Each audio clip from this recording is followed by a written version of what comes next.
Hello, everybody. Welcome back to the channel. Right now, we're going to talk about my plans to learn how to be a self-taught programmer. Started a month ago, but now I'll lay out my clear plan. And my name's Guy. I'm 20 years old. I'm a rising senior at UCSD, University of California, San Diego, and I'm currently in Thailand.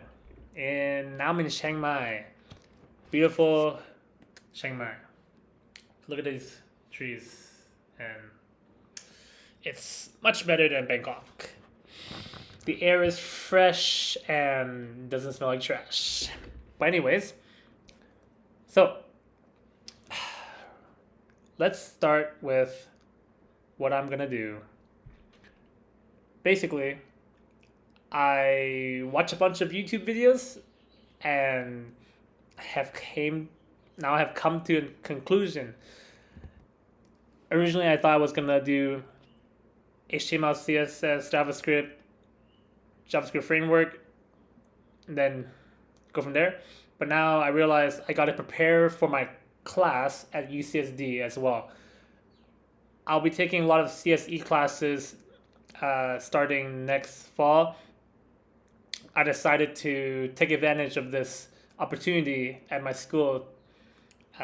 We have a pretty good program, and I decided I'm gonna challenge myself.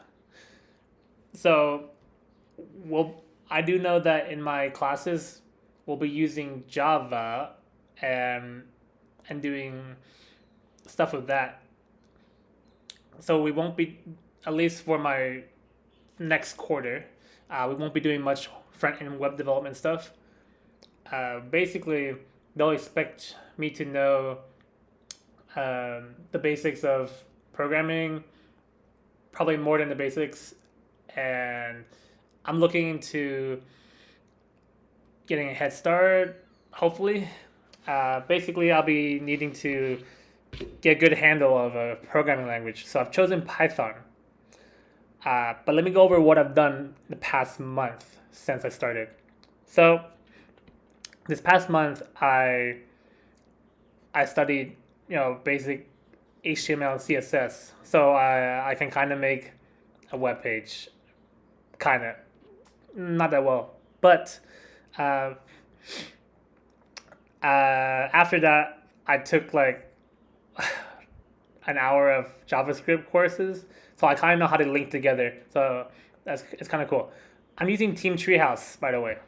So I decided after the free trial, it was really beginner friendly, and I'm pretty much a beginner.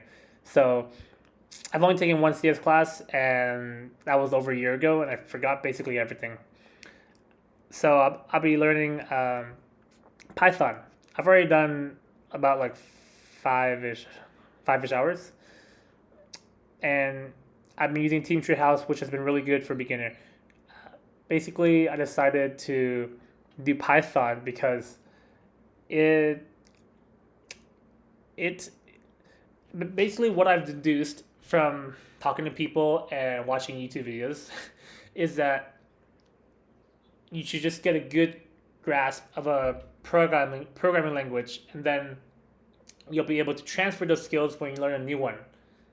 So Python seemed like the simplest in terms of beginner friendly, user friendly. I know that, for example, like C, the way it looks can be kind of intimidating. To do something simple like hello world in Python, all you need to do is print parentheses quotes hello world close, and so that's basically why I chose Python. I also thought Python would be really good for having the flexibility to branch into different fields. I'm not really sure what I'll be doing in the future, but I do know that I'm basically going to be going to. I'm pretty sure my CSD classes are going to be mostly focused on like server side languages, so that's why I kind of put like the front end development stuff on hold. Um, so basically, yes, I'm into I'm going to Python right now, and I've done like the basics. I learned more about lists, tuples. Tuples are immutable, by the way. Lists are mutable. Anyway, yeah. So functions, yeah, sequences. So I don't know what dictionary is, and basically the rest of the stuff I'm not really sure. But I do know about uh, object-oriented programming, which I learned about in my class a year and a half ago, and I think we're gonna be doing a lot of that in my class next quarter. So I'm hoping to get deeper into this. But basically, I've been reading a little bit using this automated boring stuff in Python. It's free if you want to have a look. It's got all this stuff. And same thing about with the Python documentation. It's free as well, but not as, I guess, friendly to beginners as this. It's easier to read probably, but I've been looking at this as well. And lastly, I kind of jumped into this one. So basically, I started this intermediate Python nano degree thing. Okay, yes, it's intermediate Python. And let's take a look at the prereqs. Okay.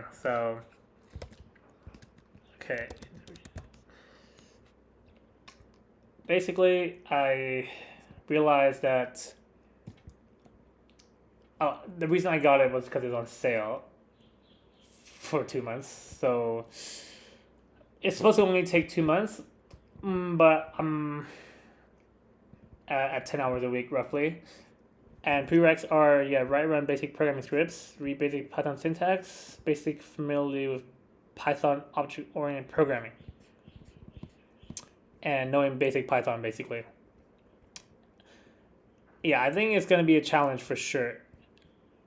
And my current plan right now is to finish the beginner track ASAP, especially because I need to learn more about OOP, and then I'm gonna hop into this, which I think is gonna be quite difficult, according to the other people doing this.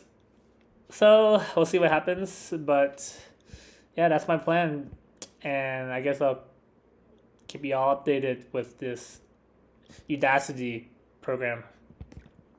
But I do recommend Team Treehouse for beginners for sure. It's only $25 per month, and you get like a lot of stuff.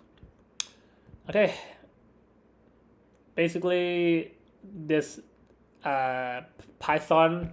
I've been learning Python from now until my Udacity thing's over, which is August 20th. Hopefully, I'll be able to finish both projects by running out of time. I mean, projects due, let's see, July 18th and August 15th. And I basically have a month to work on this. And I'm going to try my best to accomplish this goal. And yes. After that, after I finish both when I finish both projects, I'm going to take a look at my CSE, Intro to CSE programming assignments and redo them.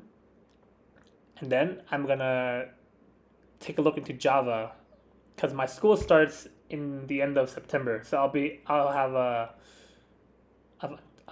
August to, so that's like that's an extra month basically, right? To figure out more stuff.